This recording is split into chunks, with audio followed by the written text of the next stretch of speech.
ଆସିଗଲ କେତେ ଥର କହିଲେଣି ଘରେ ଝିଅଟା ବଡ ହଉଛି ଏସବୁ ନାଟକ ବନ୍ଦ କର।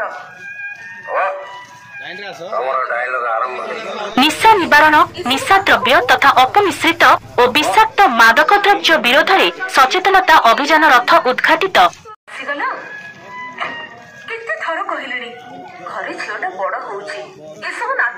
समग्र राज्य में निशा सेवन करी प्रत्येक दिन शह शह लोक मृत्यु वरण करुछंती। हजार हजार लोकों परिवार नयांत होई पड़ुछंती। निशा सेवन करी युवपीढ़ी विभिन्न अपराध रे जड़ित होई जेल दंड भोगुछंती। तेणु निशा नुहे जीवन को बाँचिबा पई संकल्पबद्ध हेबा आवश्यक। तेणु निशार को परिणाम और समाज रे एहार भयावहता को दृष्टि रखी राज्य सरकार पक्षर आरंभ करा जायथिबा निशा द्रव्य तथा अपमिश्रित और विषाक्त मादक द्रव्य चोरा मद कारोबार विरोध में अभियान आरंभ होइथिबा बेले मयूरभंज जिला प्रशासन और जिला अबकारी विभाग आनुकूल्य निशा निवारण सचेतनता रथ समग्र जिले में परिक्रमा पूर्वक जनसाधारण को सचेतनता करने लक्ष्य शुभारंभ कर 2026 मसीहा सुधा समग्र ओडिशा रे मद निवारण पर राज्य सरकार एक अभिनव पदक्षेप। आज करंजिया अबकारी विभाग कार्यालय ठारे सहकारी जिलापाल वेदव्यास भोई मुख्य अतिथि भाव जोगदे करंजिया अबकारी थाना अधिकारी इंस्पेक्टर संजय कुमार कांडी, करंजिया थाना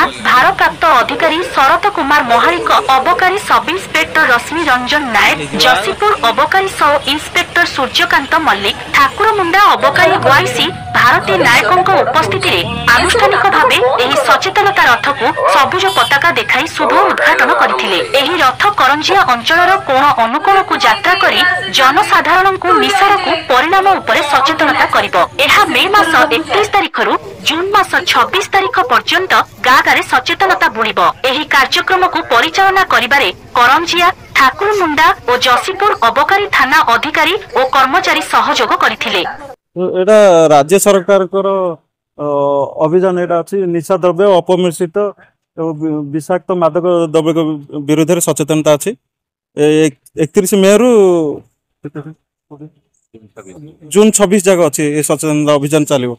विषाक्त मद एवं अपमिश्रित जो मद अच्छी न पीकी जब लोक खराब न होती से विरोध में सचेतनता अच्छे। करंजिया रेंज सब ब्लॉक आ पंचायत जिते जीपी अच्छी सब गाँव बुल एमती जो चढ़ाऊ हो चली जारी रही जमी सेमती आगे जारी रही।